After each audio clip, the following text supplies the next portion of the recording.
All right, welcome everybody to the March meeting of steering. Before we get started, I'd like to call on Vice Chair Pettis-Reed to approve our minutes. Mr. Chairman, I've reviewed the minutes. I have found no problems, and I move that we approve those. I have a motion. I got a second. Commissioner Rather. All those in favor say aye. Aye. All those opposed? Let's move on. There are no public comments. I'd like to announce one conservation vacancy, a 5-year term, February 2024 to 2029.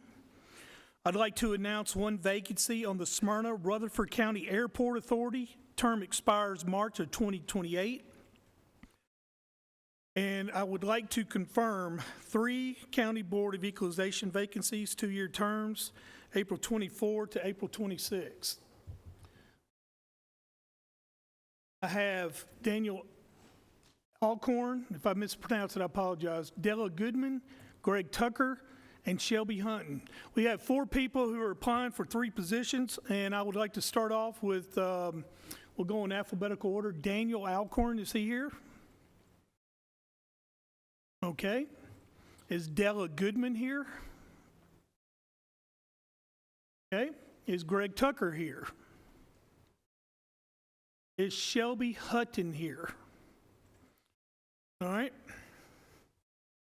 We can either vote on 3 of these 4 now, or we can hold this over until next month if you want to when they come here and we'll get to know who they are. I have a motion to defer it to next month. Do I have a second? I have a second. All those in favor say aye. Aye. Opposed? Let's move on. I would like to now introduce the Rutherford County Library Systems Interim Director, Mindy Barrett. Is she here? Ms. Barrett, come on up.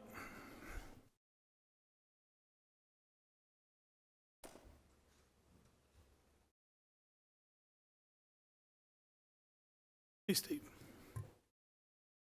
Thank you guys for having us up again. This is in follow-up to our, I think it was our November meeting, which we came and talked to you guys, and one of the tasks out of that was to come up with a plan on how we can meet the state law and the ordinances that were in place at the time.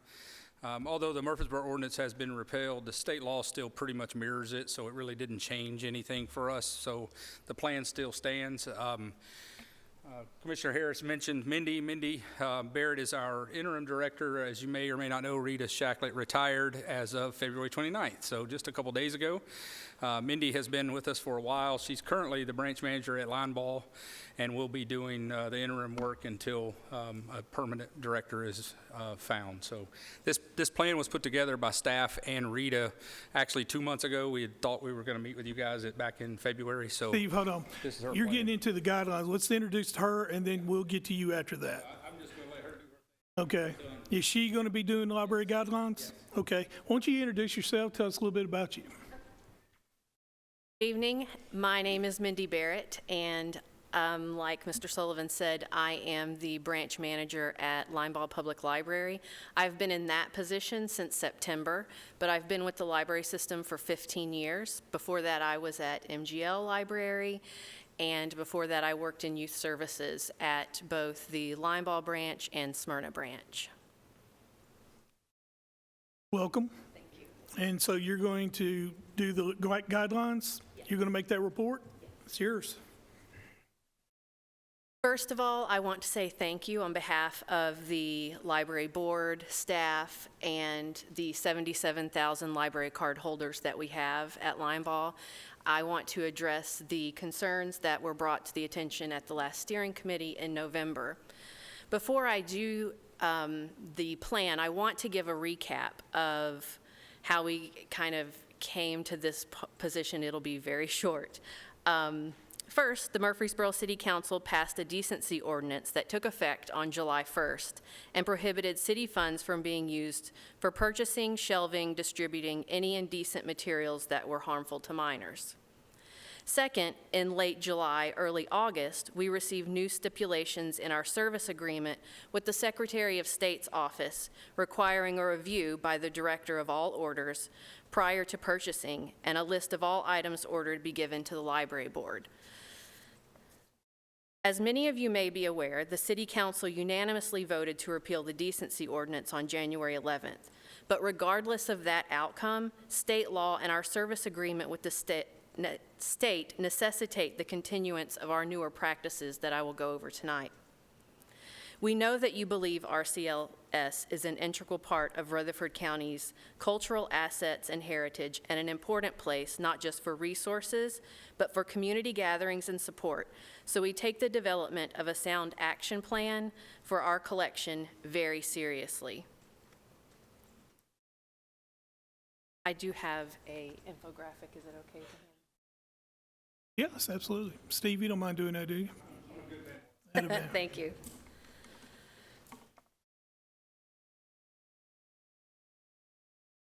Our action plan is based on how our library is structured. We currently have 7 library branches, including a bookmobile, and our collection at each branch is considered a patron-driven collection, meaning that they are based on community needs.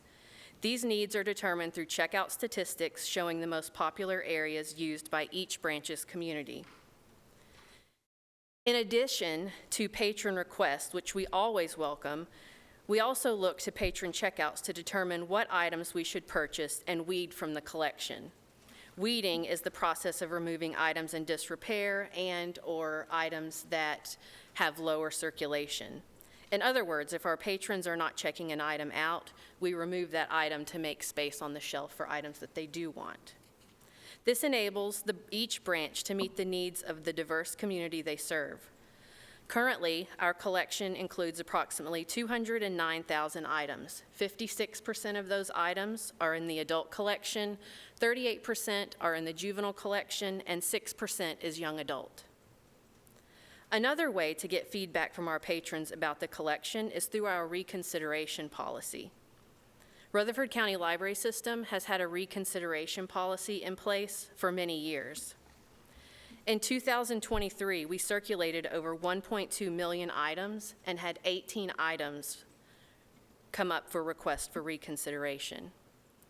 As you can see from the infographic, if you look towards the bottom left, over half of those reconsideration forms were submitted by 4 individuals out of 77,000 cardholders, and those were submitted since June of 2023. This represents 0.001% of our service population.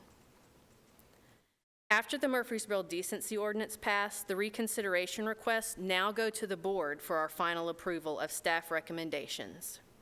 Our staff has also been trained to look for materials with obscene for minors concerns in mind.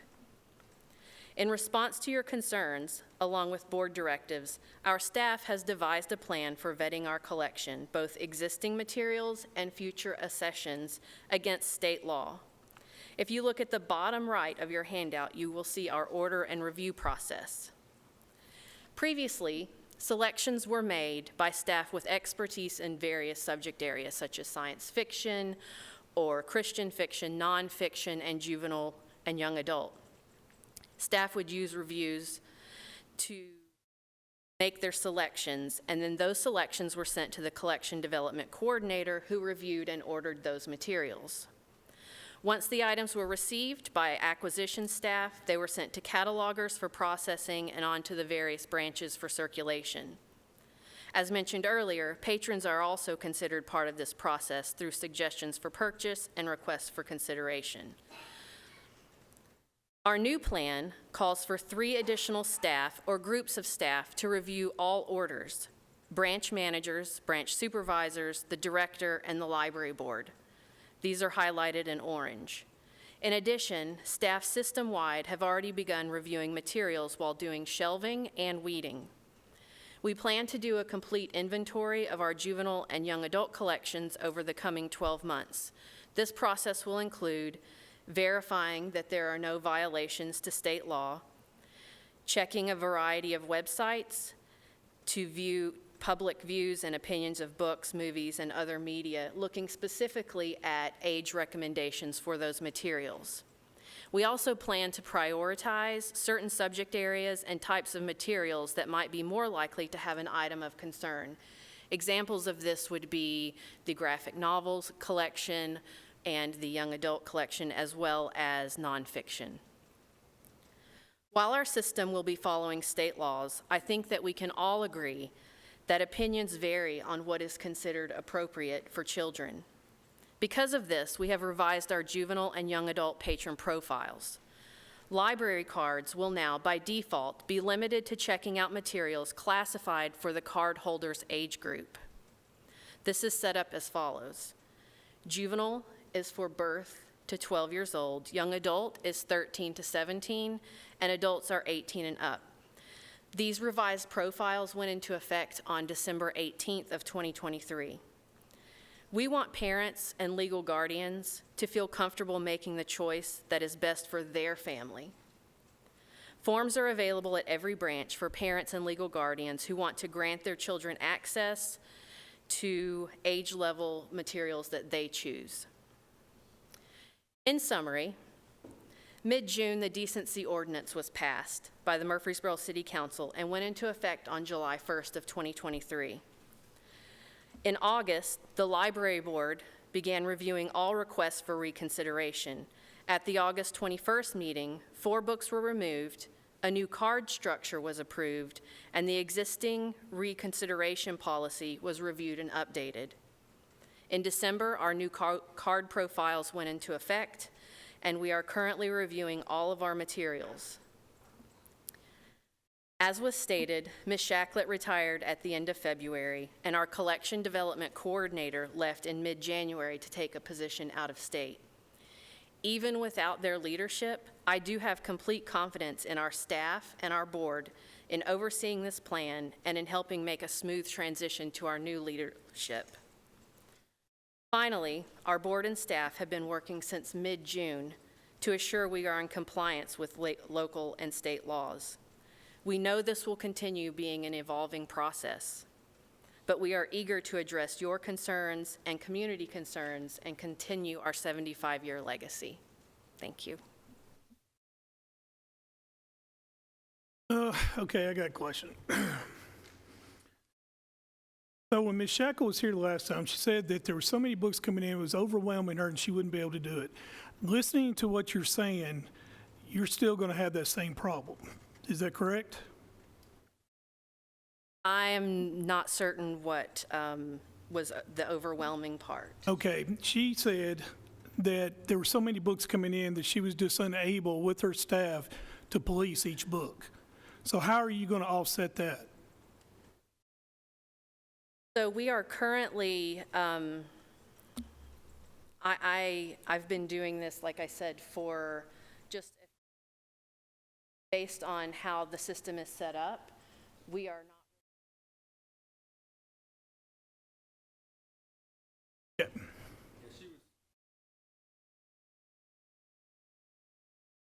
That comes to the board that has, 2,000 or 3,000. Specifically, what we're talking about is how we're going to review those. Many board members have said it's basically just a list of titles, right? So how do you?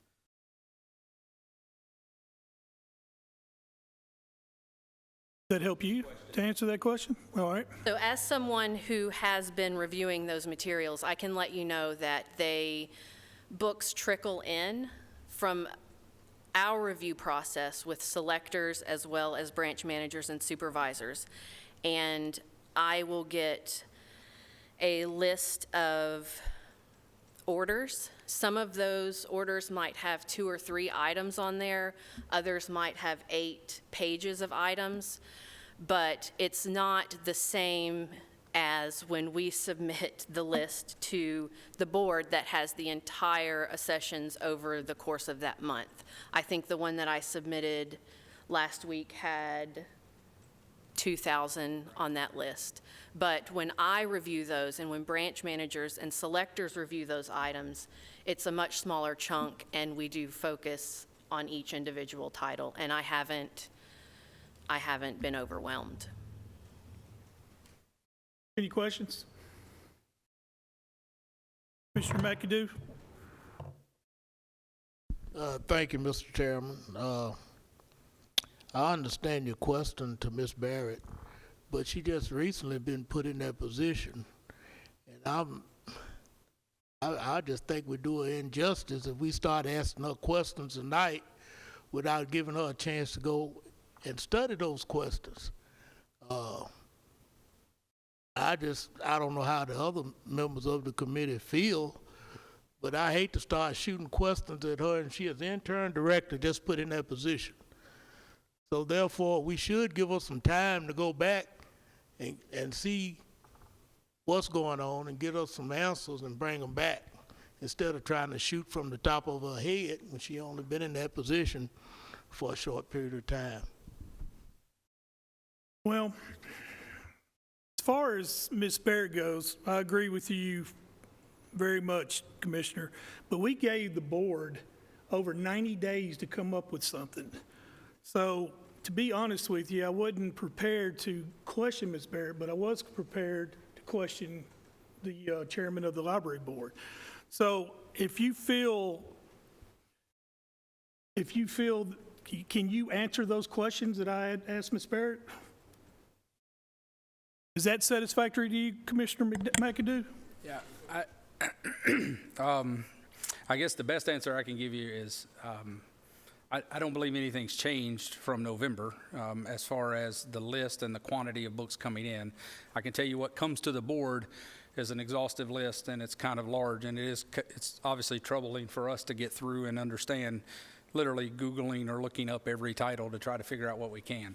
I think Ms. Barrett has outlined what she's saying. I think is probably more close to accurate and possibly just something Ms. Shacklett didn't think of. But to her point, with the branch managers, circulation managers, and each people looking at the books that are coming to their branch or to their individual section, it takes that list of 2,000 and narrows it down to smaller buckets that are being reviewed by multiple people. So I guess directly, is anything changing in that process? I don't think so. I think that's the way it's always worked. I mean, there could be still times where a particular person may have to try to review several hundred titles. Yep. Any questions? All right, thank you. Thank you, Steve.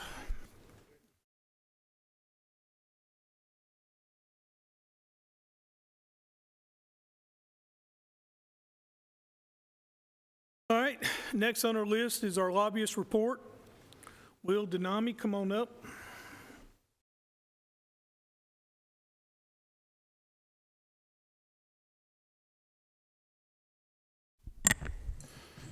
Thank you, Mr. Chairman and members of the steering committee. We had a hard week last week, as most of you know, as most of you were there. We were defeated, we were knocked down, but not based on the facts, based on process. But process matters, procedure matters, and in the legislature, that is what won the day last week. But we will get back up. There's 7 to 8 weeks left of session. We're still thinking through what are different options that we have. I'm in contact with Representative Baum on a regular basis about that. But this problem didn't happen overnight. The problem that we're trying to solve started in 2004. It started in 2004 when this county was denied the ability to modify their private act. And there's a TASA report from 2004 that talks about that, and it talks about the bizarre scene, how strange it was for a private act to fail in the General Assembly when others passed that year. In 2004, Rutherford County, and if you read in that TASA report, they said they couldn't find another example going all the way back to 1987. That's when this problem started, in 2004. 2005, Rutherford County went back and again tried to modify the private act, tried a variety of different approaches, all of which were sent to TASA for a study. And you can go on TASA and you can read the report. And that report goes through each bill, and makes a recommendation. But in their summary on page 1 of that report, the recommendation that TASA makes is for general enabling legislation. Mr. Chairman, what this commission voted 20-1 was for the TASER recommendation. Now, we didn't get a vote, we didn't get a debate, we didn't have a discussion on the merits. We were defeated, we were knocked down on the policy and on the procedure, and that's what happened. It's going to take more time. It's going to take leadership and dedication. People I've talked to, the people that I've been working with, every commissioner that I've talked to, you, Mr. Chairman Harris, you, Mr. Chairman Phillips, Mayor Carr, who's put in countless hours with his team working on this issue, Representative Baum, Senator Reeves are committed to solving this. This problem that was created in 2004. It's going to take more time.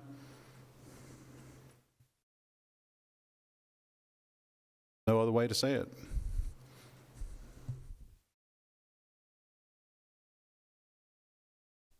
Well, let's, a lot of people don't understand how the process works. So let's kind of give a little overview to help some people.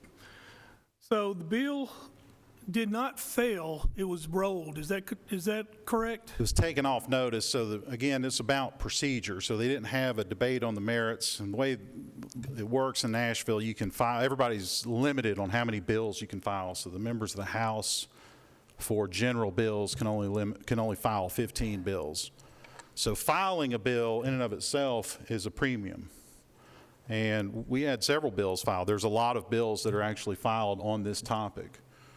And when you file a bill, you usually are under the gun trying to get it in the window at the beginning of session, and then you start working on an amendment. We've been working on this since last year. We were working with the home builders. We have been very straightforward in what we were trying to do, and we were following the guidance of TASER. We were following that recommendation. So the bill went to committee based on what the amendment is, and then because it is an amendment that writes the bill, you have to go through a process to amend the bill to put that amendment on it to make the language up for debate.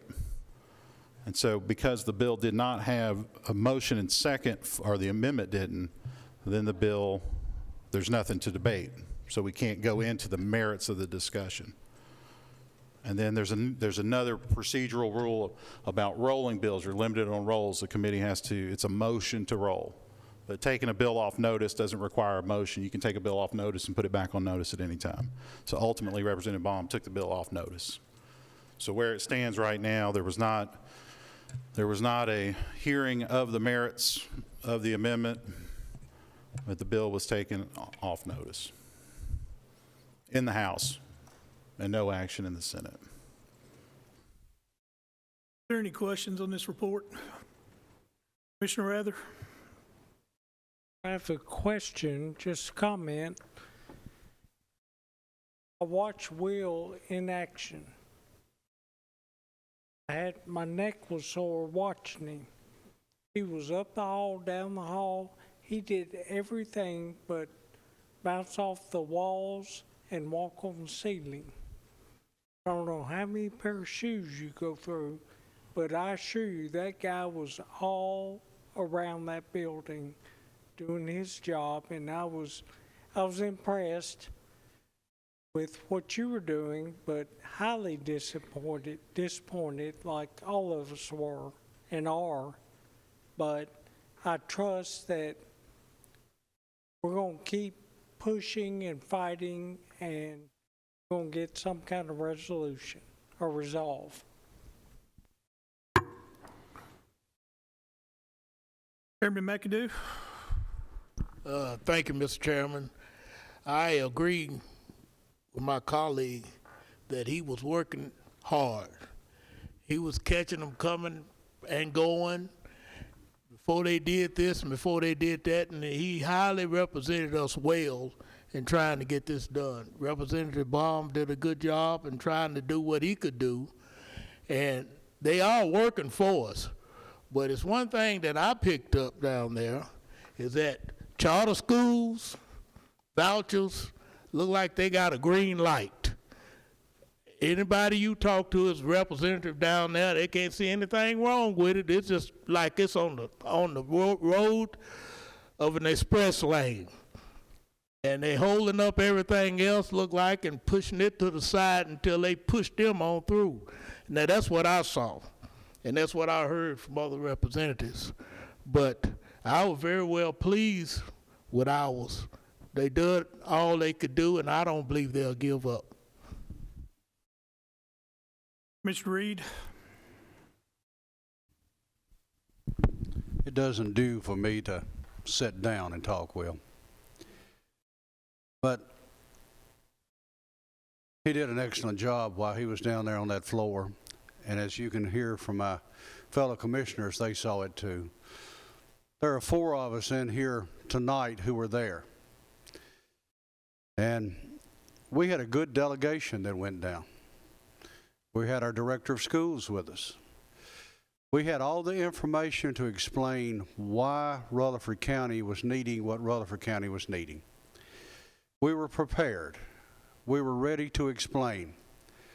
But we didn't get that opportunity to explain. I thought it's quite interesting that all the different pieces of legislation, just as Commissioner McAdoo has said before us, went through like nobody's business. Everything from constables and counties to a little bit of everything else. But we just sat there, seemed like we didn't exist. And it didn't happen for us.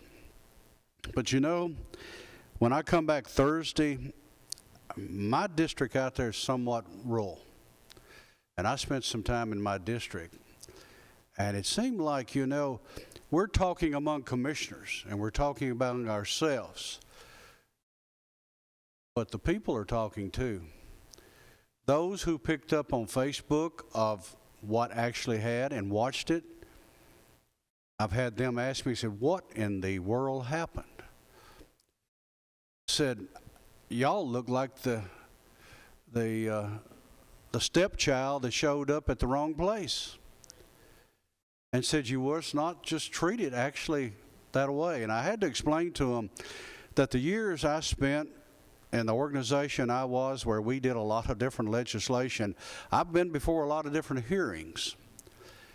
But I've always seen that a member of that legislature was allowed to present his bill, especially when he had a delegation with him to make the presentation. And it didn't happen. But you know, all that really does is just put a little bit more fire in the old furnace to make us do a little bit more and to work a little bit harder. And I guess the challenge is on, but I just want to say we appreciate what Will did for us. Anybody else? All right, I stay in touch with Will. We talk a lot. And I feel like trying to be personal like you, Commissioner Reed, is I think we got a lot of people against us up there. And it's kind of disheartening because I want the people to know we're doing everything we can to try to find revenue for this county. And I got something here tonight that I found that I'm going to present to y'all tonight.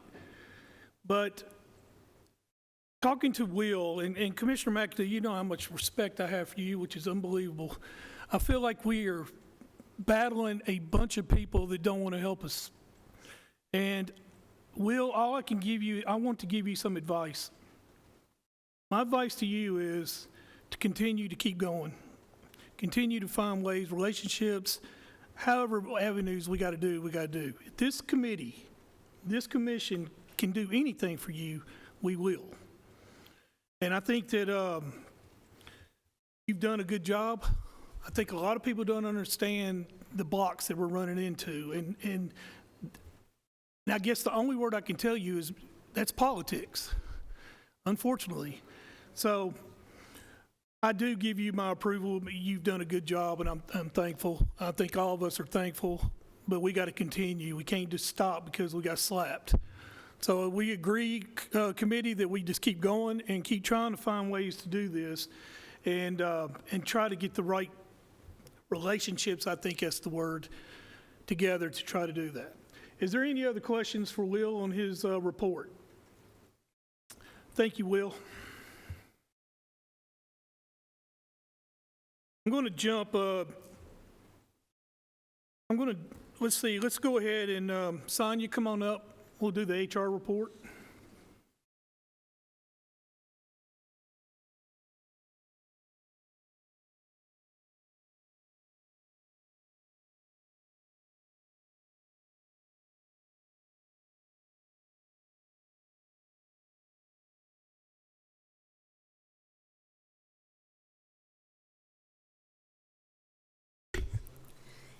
Hope everybody's doing good, enjoying this warm weather. So the report should be on the... So the first one is the job postings that's listed on there. And what this shows is just the number of positions that we posted through the month of February. This was taken as of March 1st. And one column tells you what departments posted positions and how many positions were posted for that department. And the other column tells you the specific positions and the number of applications received at this point for that posting. So the open date, you know, like on the first one says February 26th until March 11th. So far, as of March 1st, we've received 17 applicants for that position. So that's what the first spreadsheet is on your iPad. The next one is the snapshot. This is the one that covers each of the activities that we've done. It should have the front page that tells you the number of activities by month. So under ADA, those are items where we've provided services to those individuals who may be disabled or hearing impaired. Most often, those times are for court proceedings, and so we provided 13 individuals with services in the month of February. Personnel changes, those are things that are promotions or demotions. Could be retirees who are returning and wanting to work under their 120 days. We had 29 of those activities. And the audits, I've talked about how we are scanning our active employees' files so that they can be added into our human resource information system, where the department heads can access those from their desk. And so the scans have been completed, and my team and myself have gone through 240, just picked 240 different files to review just to make sure that they were accurate, and all of those seem to be in line. So those now will be uploaded into our system. Under benefits, those are individuals who have either retired for the month. I've either done a Social Security application for them, a disability application, a retirement. Could be individuals who we've referred for alcohol and drug treatment programs or EAP referrals. And unfortunately, we had 5 individuals that we provided grief services for this month that lost a loved one.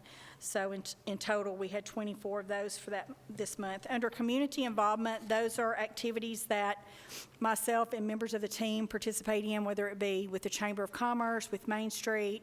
We do mock interviews with schools. We do Read to Succeed. And so somebody on the team goes and participates in those events. So we had 6 of those events this month.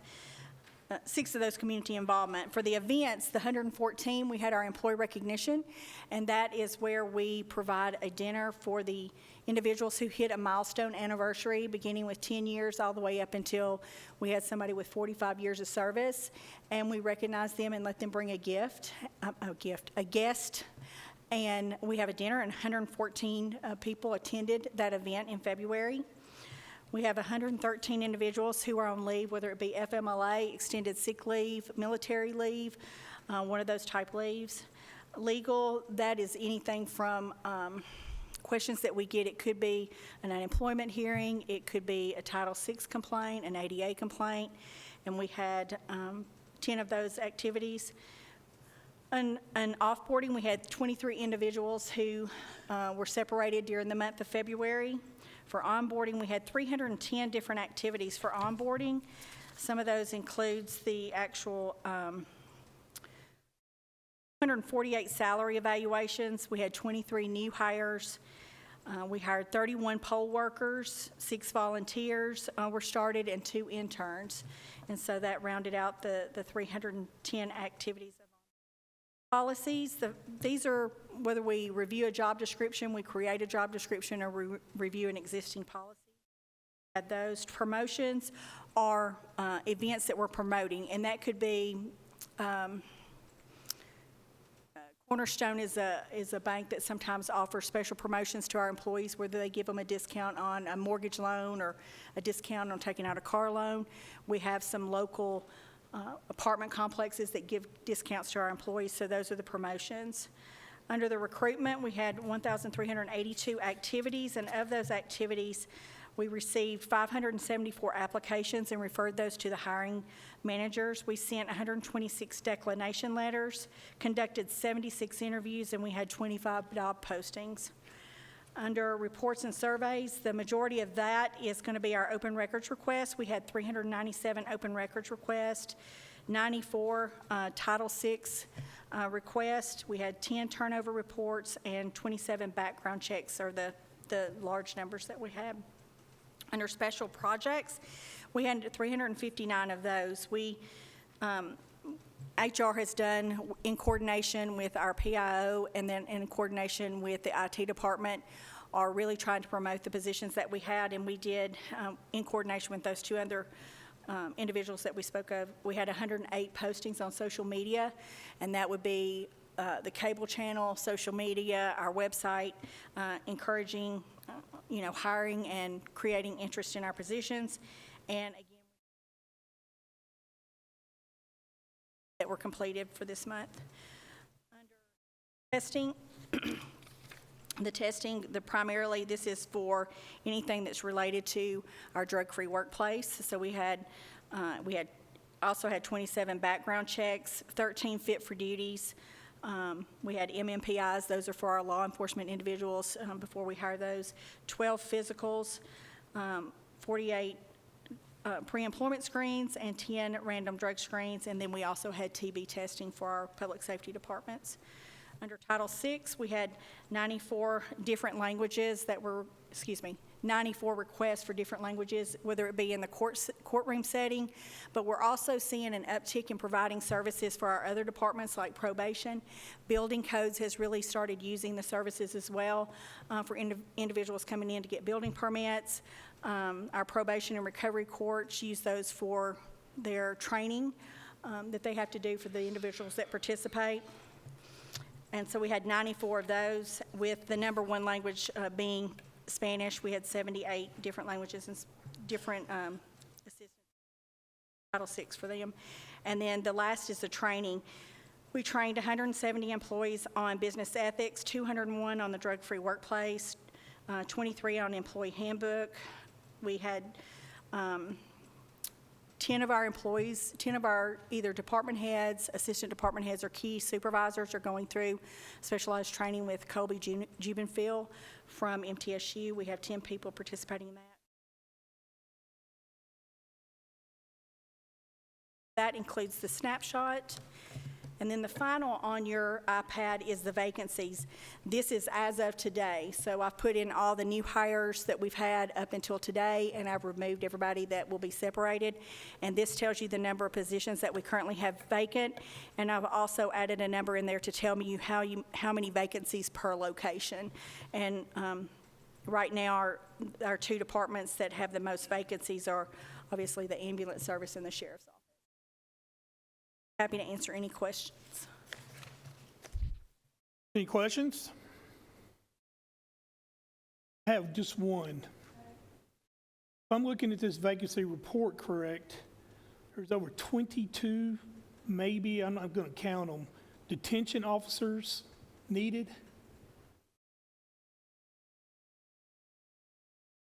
836.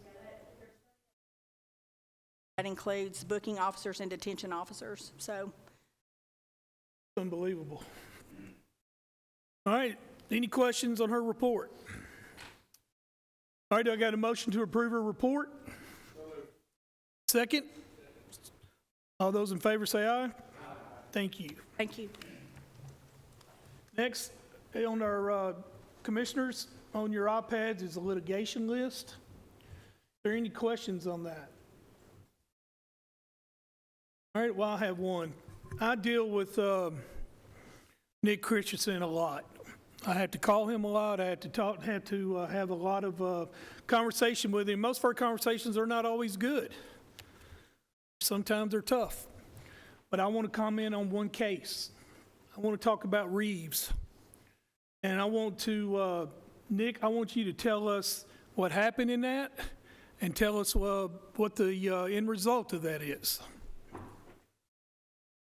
Thank you, Chairman. And yeah, sometimes conversations aren't great, but that means that we're trying to find answers to problems because we're dealing with tough stuff. And one of the tough things that we deal with in county government, like any big company or big government, is litigations. And these days, not every case goes to a trial. In fact, most cases do not, and we try to get them dismissed if we can, and oftentimes it makes good business sense to resolve cases before trial. But this one, the Reeves case, we were not able to get resolved prior to going to trial. It had been pending for many years, upwards of 6.5 years. This case was one of the lingering cases out of the so-called Operation Candy Crush that occurred in 2018.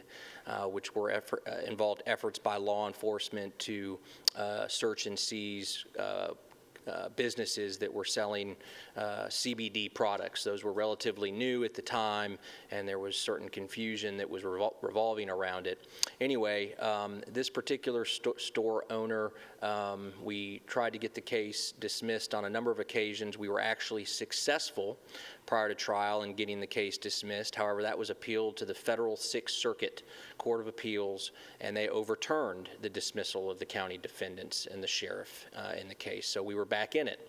Co-defendants on the case were the town of Smyrna, and so leading up over the years, not having been able to resolve the case, it got set for a federal jury trial.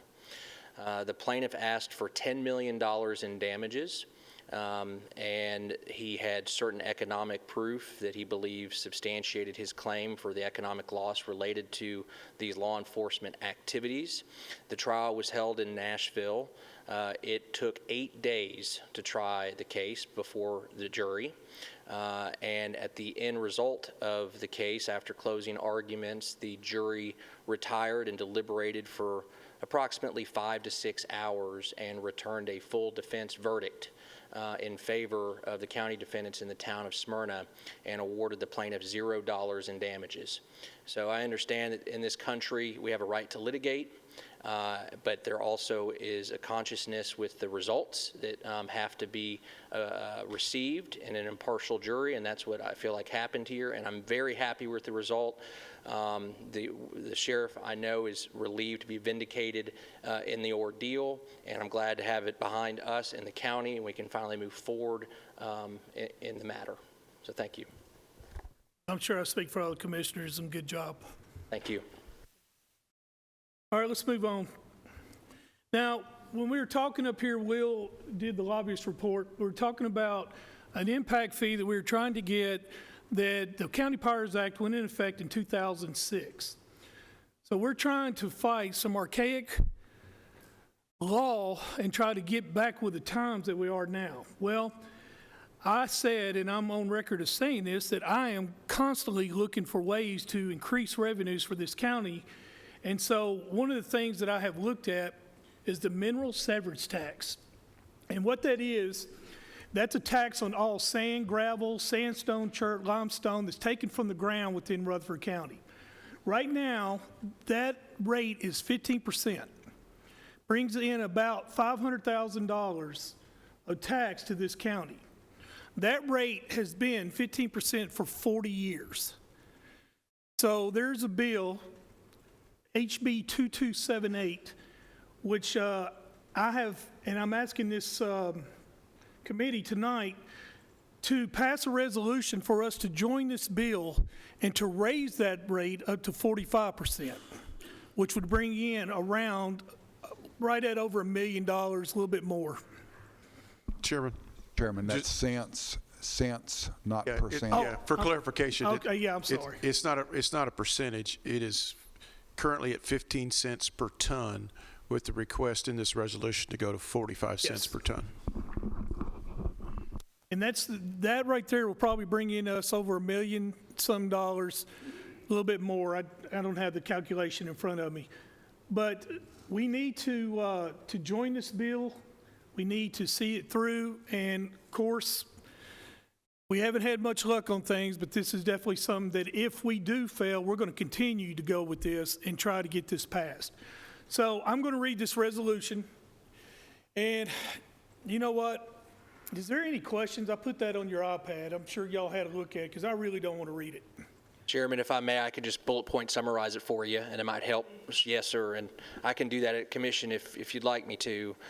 You've already succinctly described that there's a House bill and a Senate bill up in the General Assembly that request an amendment to state law that would increase the effective tax rate that county commissions can pass by their own local resolution from 15 cents per ton up to 45 cents per ton. And that's the first part of the resolution, and asking and telling the General Assembly that we urge them to pass it and that this county supports that venture.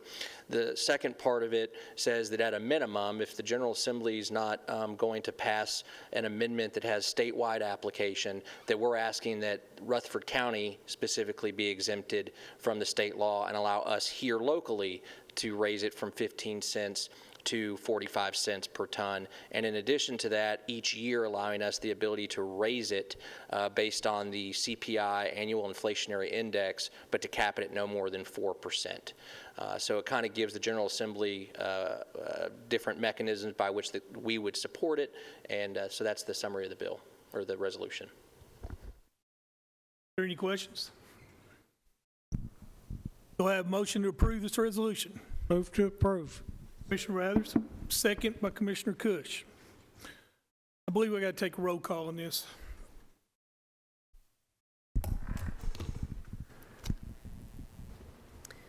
Commissioner Cush, Yes. Commissioner Beverly, Yes. Commissioner McAdoo. Yes. Commissioner Rather, Yes. Commissioner Johnson, Yes. Commissioner Reed, Yes. Chairman Harris. Yes. Thank you. I also like to point out that I said 15% instead of 15 cents, and I got 6 texts telling me cents. So please understand, people are constantly watching what I say. Mr. Chairman, I don't get a vote, but I'd like to vote yes on this, and also thank the chairman for bringing this and being in front of this legislative session. Good job. Thank you. Thank you. All right, is there any other business? Chairman, Yes, sir. one comment. You made a comment about some folks at the state against us. I understand what you're saying. I want to clarify something that I hope folks are listening to, especially our delegation. It's not us in this room or in the commission floor. I think Chairman Phillips brought this up last month or month before. We represent, the people in this room, well over 300,000 people. If it passes, how does that affect us as commissioners? None. Gives us little bragging rights that we did some hard work. If it fails, how does that affect us? Might I get voted back in? I don't know. But who it affects is really well over 300,000 people. Every single resident in Rutherford County is impacted by this. So I think that's what you meant by us.